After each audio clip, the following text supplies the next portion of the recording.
Good morning, good afternoon, or good evening. This is Pamela. Listen, y'all, I'm here. And, sometimes you got to pop out and show me. You know how I've told y'all, sometimes it's easier for me to go live than to do a thing. So if you all are insomniacs like I am tonight, you probably be up. If not, that's okay. Because, like I said, I'm going live just to record this. I've got a couple of things to talk about. You see it, Kendrick Lamar and Meagan Good on Club Shay Shay. Now, if you've been hiding under a rock for the past couple of months, you know that Drake and Kendrick Lamar have been in this rap beef battle. And Kendrick Lamar has done what they said that he wasn't going to do because everybody was looking at him from the viewpoint and the standpoint that, he doesn't put out music, he doesn't do all of these different things. So in this particular beef, he has created a surgical summer. Isn't that what Pusha T said? So he has come out with a video. And so we watched his video, they not like us. And again, this was a diss track to Drake. The video came out that I did a reaction to that video. And if you saw the initial reaction I did, bless you, but YouTube came and struck me down. So I had to cut out a lot of that. So if you see the review now, it's a little choppy, but the essence of it, or my reaction you can get. When I learn how to do reaction videos where they don't cut you out and strike you, then I'll be cooking with gas. But that was my initial reaction to it. So go check that video out on my thing. But I wanted to go over this a little bit because Kendrick Lamar is out here doing stuff um, that is outside. Now, let me just tell y'all really, really quick. It is going to take a PhD student with their thesis on the Kendrick, the Drake and the Kendrick Lamar beef, and break that down into some kind of sociology degree or something. It's going to take somebody like that to break that down, because some of the things and the entendres and doubles and triples and quadruples and things like that, I couldn't catch all of them. If I tell you, there's a lot of different creators out here that are just catching all of these little different things and these little different meanings within that. And y'all go out and take that. But I would be so interested to see somebody break that down in a sociology type thesis paper or something like that. I would like to see all that. But that's not what I was here to talk about. Let's get to it. Let me share my screen in regards to, because you remember when the beef first started, there was a restaurant, a Chinese restaurant. What was it? NoHo Chinese restaurant, Chinese cuisine restaurant in Toronto that they made famous, and people were streaming in and out of there. Well, apparently it's the same thing going on with Kendrick Lamar in his hometown of Compton with Tam's Burgers. So let's just go over really quick. It says Kendrick Lamar beef selling beef. This is TMZ, y'all. So this came out a few days ago, but I still wanted to talk about it because I'm on a hiatus.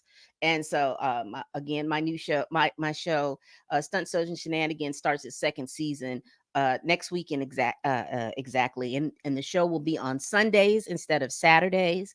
So you all check that out. But let's get into this article real quick. Kendrick Lamar beef selling beef, not like us, boost Compton joint sale. Kendrick Lamar highlights his hometown burger joint in his Not Like Us video is paying big dividends, as the folks at Tam's Burger say they are stacking bread and cheese just like their signature dish.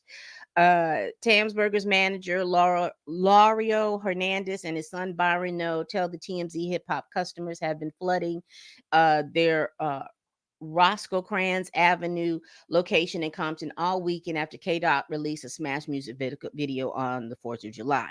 So this is a DJ Mustard and Kendrick Lamar dancing in front of it. Look at the menu: steak sandwiches, chicken strips, breakfast, Philly steak sandwiches, and everything like that. So they boosting sales. I'm not going to read this whole article, but business is up 30 and 40% since the video dropped. And this is what I was thinking was going on with the what's that spot, No Hose. I can't think of what the name of that spot name in Toronto. So y'all put that down there. But I just wanted to kind of highlight that he was making people money up here at that little burger joint for that video. So shout out to them, shout out to everybody, shout out for businesses making money, making a comeback, doing all those kinds of things. And so I then wanted to get into really quickly uh I wanted to talk about the interview with Meagan Good on Club Shay. Now, also, Meagan Good did a video um, with People, which is on which is on YouTube that you could pick up. But I wanted to talk about that. I was just trying to find a cute little thumbnail for it, y'all. Uh, Let me go to Club Shay. Maybe if I go to Club Shay, I'll see it.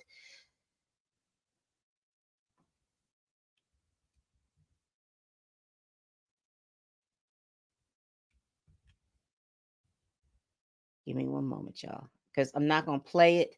I just want to show the thumbnail. But she's been making the rounds. She's definitely been making the rounds today because of the fact that she has a new movie out, a Tyler Perry movie, and so she's been making the rounds. Let's share screen. Here we go. Let's share it. So here it is right here. If you could see my little thing, this is the full video. And ooh, look down here. This is me talking about it. But here's the video. It's an hour and 16 minutes. Y'all go check it out. It was a good interview. Again, I hadn't watched this Hoda and Jenna interview with her yet. So I'm going to watch that after I talk about this. But I did see the one that she did with People. I will tell you, I appreciated that she was very candid. I appreciated, first of all, media training for you young people that are out here doing interviews and stuff like that. Y'all need to really study these young black actors or middle-aged black actors that have been in the business for a while. The Michael B. Jordans, the Meagan Goods, the Journey Smollett, because they are media trained, so they know how to hold an interview, and those interviews hit and move from different platform to platform. So y'all check that out. Y'all go check those out. But she did a very good interview with him. She talked about her life. One of the things that resonated with me with this video, with this interview, and again, I'm not going to hit everything about it. I do want you to go watch the interviews, and you can glean the information for yourself. One of the things that resonated was her talking about growing up in a situation where her family would be one or maybe two black families in the neighborhood. That resonated with me because I grew up like that too, being maybe one of maybe three black families and in a neighborhood, and either you got along, and even being one of the three, one family disassociated themselves with you all the time. They and that's just a whole nother story. Maybe I'll do a story time on it one day. But growing up like that, going to school, teachers not liking you because of the fact that what you look like, your skin color, and then it didn't help for me. I was the chubby kid too. I was the smart chubby kid, and that didn't roll well with some of the teachers and things like that. So I resonated with that, and I did love the fact that her mother understood, found her an outlet, because she's made a statement that rang true for me, because there were a lot of things like different sports and different things that I wanted to be a part of. But because, again, being one of three black families joining in sports, or because I wanted to play volleyball, and I wanted to play volleyball, and I wanted to play tennis. Again, you remember, I'm the little chubby kid. But those are the things that I resonated with. But the issue came with the safety, because I wasn't, my mother and my father could not ensure my safety on those teams. And the coaches and things like that weren't even trying to even think about the safety, because, again, I'm a Gen Xer, and I grew up back in the day where uh there were no filters like there are filters now, where kids can grow up and you can bullying and all those different types of things were in full effect mode back in the day. And the bullying, and particularly the racial bullying, could have gotten you killed, because I grew up with the children whose parents went to the hangings and the lynchings and the things like that, and their folks wore the hoods and things like that. So I grew up with those folks, which incidentally, the Gen Zers love the boomers for that. They have this real affection for the boomers and all those little different things, but that's a whole nother thing. But I enjoyed that. She was very candid about talking about that. She was very candid about talking about her relationship with God.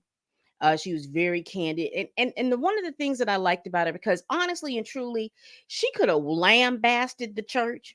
She could have lambasted her ex husband. She could have lambasted all them people, because the way the folks talked about them. But I'll get into that in a minute. But she did talk about her relationship with her ex husband, and she did talk about how she was hurt, that that their marriage ran its course, and how she was growing up, and things are supposed to last forever, but they recognized that at some point that they were going to be on two paths. I like the way that she explained something without having to be very nitpicky about exactly what happened. Anybody can surmise that they grew apart, anybody can surmise they did all that, but I did appreciate that they did it with some dignity and with some honor, and they didn't have to put each other down for it, because I've seen interviews with Devon on things and he didn't put Megan down, and I just seen a couple of interviews that she has done recently where she didn't put him down, and I thought that was great. And I love the fact that we got to see her personality, that she is she is as real as she is. She speaks quite eloquently. She tells you what's on her mind, what we see. Because a lot of times, and I want to talk about the comments, people have this perception that she's a bird brain, she's a this, she's a that, and she's just a person that from the interviews that I have gleaned from, again, I do not know this woman, but from what I have gleaned from it, she's a woman who's very comfortable in her skin, and her being comfortable in her skin resonates in how she's doing the things that she's doing. And she's very comfortable in her skin at 40. I think she's 41, 42. She's still younger than I am, but she looks good, and she seems like she feels good. She did touch a little bit. Now, I did watch her People interview, and on that interview she touched a little bit more about her relationship with Jonathan Majors, but she did not um give you nit pieces and all this other stuff. But she did confirm something I knew, that they met at a little party. I knew that, and she confirmed it. So shout out to me for knowing that little bit of tea. Even though it was a TT, big T, but I knew that. I knew they met at a function. So shout out to Danny and Kat, because I think I told y'all they met at a function. But anyway, I did like she do that, and she has very playful, she's joking and all this other stuff. So why was I mentioning this club, Shay Shay? The interview, it wasn't there was no bombshells dropped. There was no big things that you can glean out. I did appreciate to know that Tyler Perry, that she felt like the movie that she's doing with Tyler Perry, that he paid her what she felt like she was worth. He paid her the money. She didn't feel like she had to grovel, hobble, or settle. So I'm excited for that, and I may just go see the movie just on PG. I'm not really big in any of those Tyler Perry movies. I don't like some of the themes and stuff like that, and it sounds like it's going to be that same movie, but I am just a little bit more appreciated now. I understand why he don't spend so much money on the wigs, because anyway, it's just a joke. Waka waka waka. But let me just tell you why I wanted to talk about that, because I watched that premiere of that Club Shay Shay interview, and I was in the comments, and baby, let me tell you, great interview. That the comment section, a dumpster fire. When I tell you, a dumpster fire, because you remember how I just talked about earlier how she did not talk about her ex-husband or anything like that.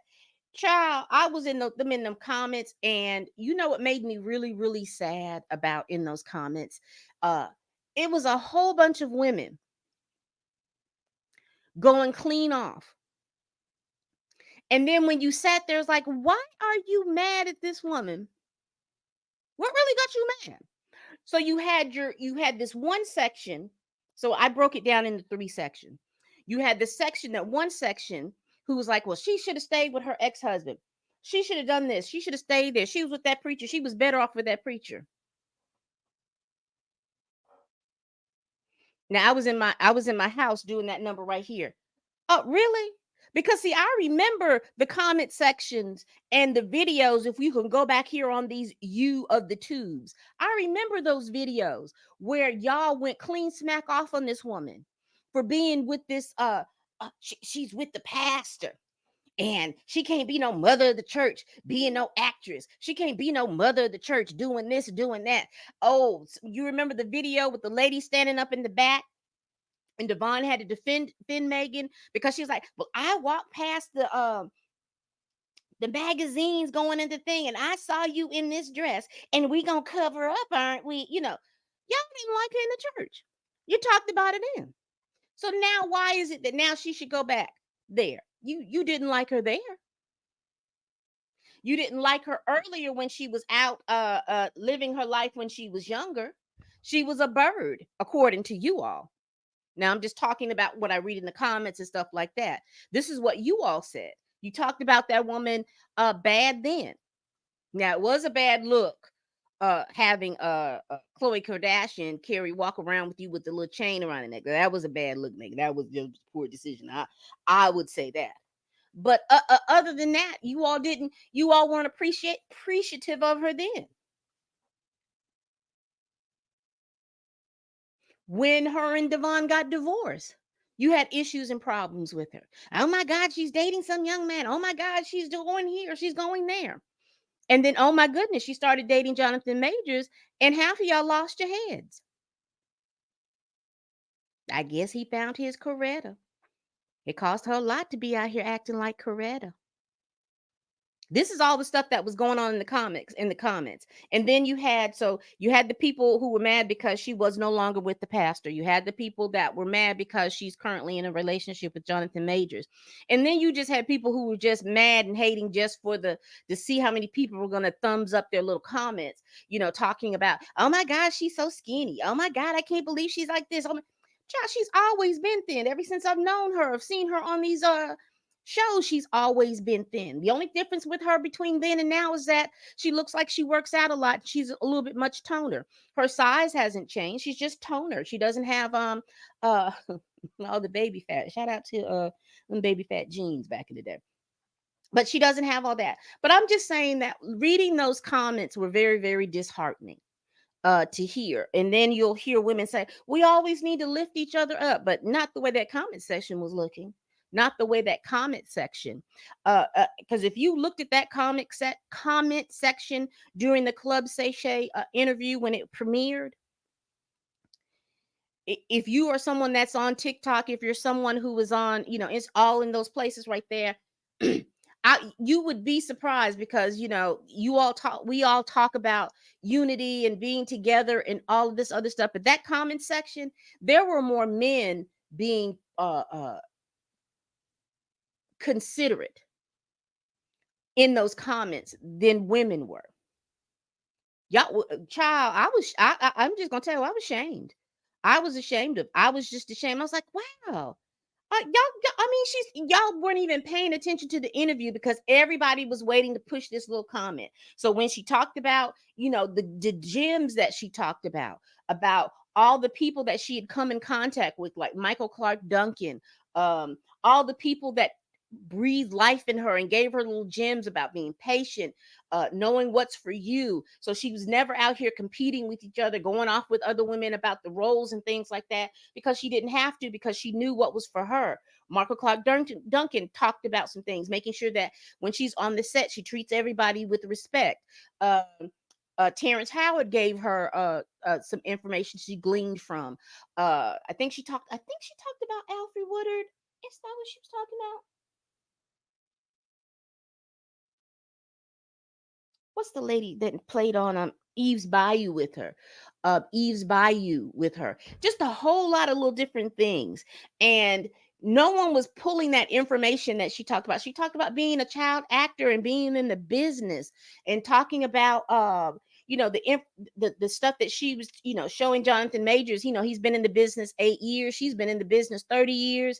She's used to doing all these little different things. She talked about now this is what she talked about in the People interview, was that he's awkward and all he wants to do the acting and do the craft, and then he wants to carry his tail home.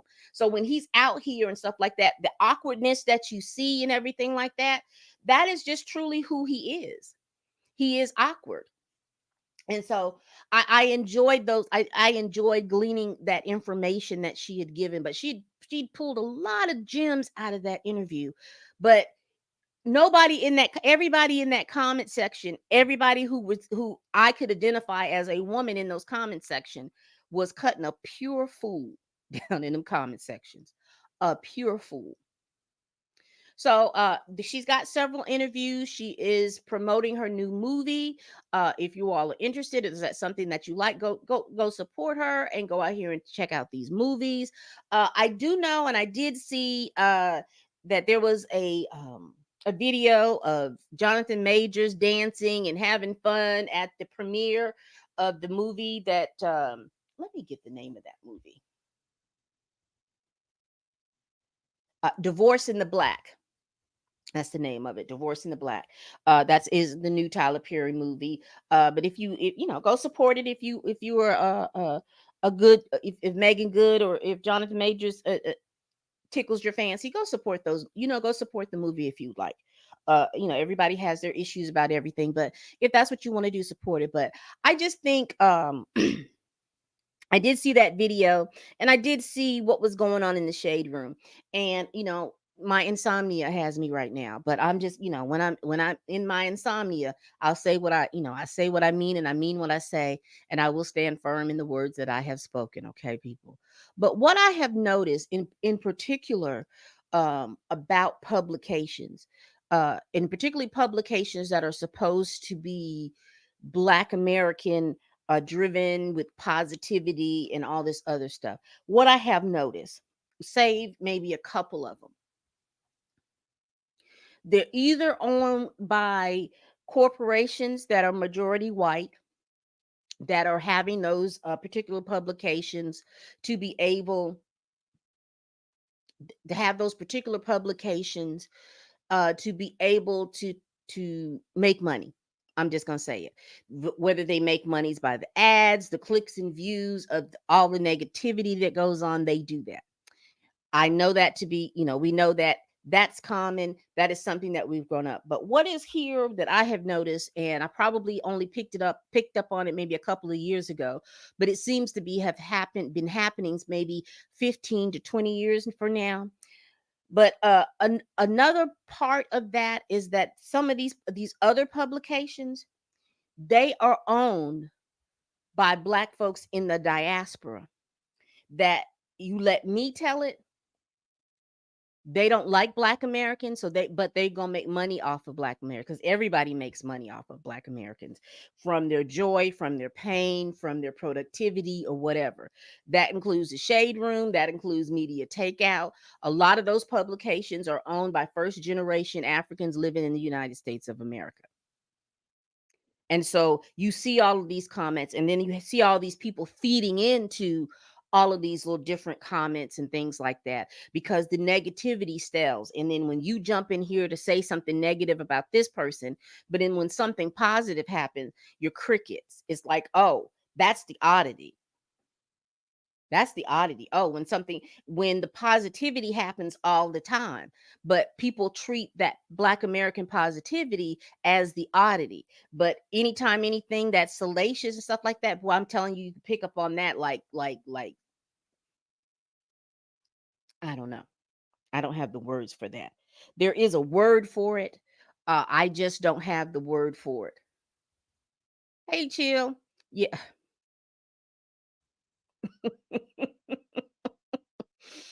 They are something. And it, and have you noticed it's like talking points? You know how when you look at like certain political entities, they always have the same type of talking points. If you ever go down in that, if you just look in the shade room, it's always the same talking points. It's always the same points that the people are making, and it'll be like 4,050 saying basically the same thing. And everyone is saying basically the same thing when they saw Jonathan dancing, having a good time. Oh my God, he's dancing like he got his emancipation papers. Oh my God, he's dancing like a free slave.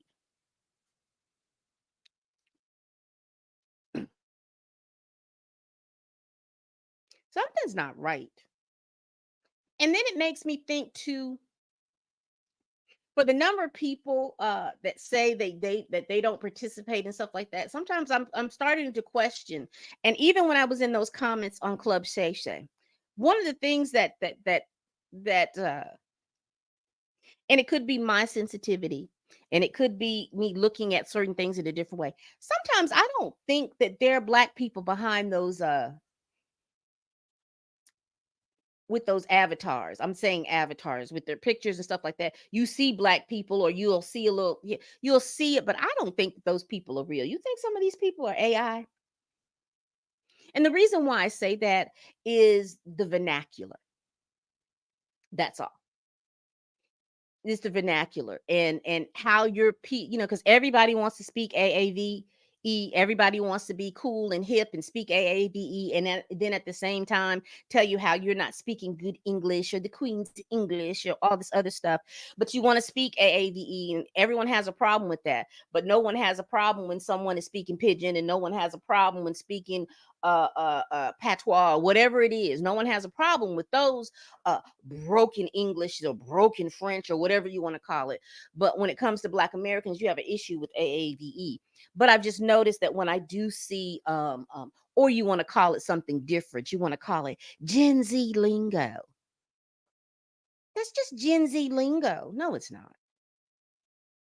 No, it's not. But anyway.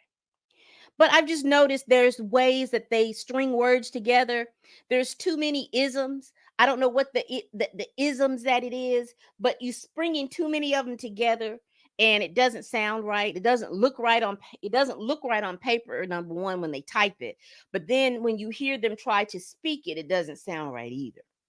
But anyway, I wasn't going to be in here long. I'm almost at my mark. But I did just want to say, if you wanted to see those interviews with Meagan Good, she's done one with People where she expounds a little bit more. If you nosy, if you want to glean more information like I do, in regards to her and what she's doing and all those different things, and Jonathan Majors and all those different things that are going on with that. She does a really good interview with People. She does, if you're looking to know about the business, if you're looking to know about her career, how she has managed her career, how she has moved, and how she has shook in her career over these 30 plus years. Watch Club Shay Shay. She gleans a whole lot of different knowledge and stuff like that about herself and about her career.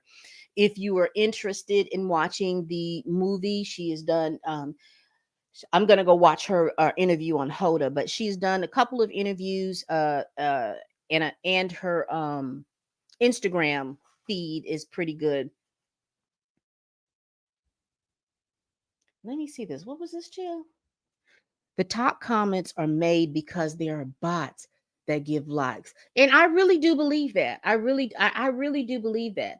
And even, particularly if you went back in the shade room, there were three types of comments that were made that I know that got a lot of likes. Anybody that talked about Coretta, anybody that talked about the way he dressed, or anybody talked about freeing slaves and masters and in the 1960s. Those were the comments that I saw that got a lot of engagement, and I would tend to agree that that would be bots or anything like that. I would agree with that. I would agree with that. All right, people. Thank you all for being here. I was able to rant like I needed to. I was able to share some information. And now I think I'm sleepy now. I'm going to go and get in here and go to bed. All right. We do this every week. Please like, please comment and subscribe. Please share this video if you care. Please tell a friend, tell a kin, tell a coworker, tell that heifer that you can't stand that I'm over here making these videos. And as always, people, bye bye.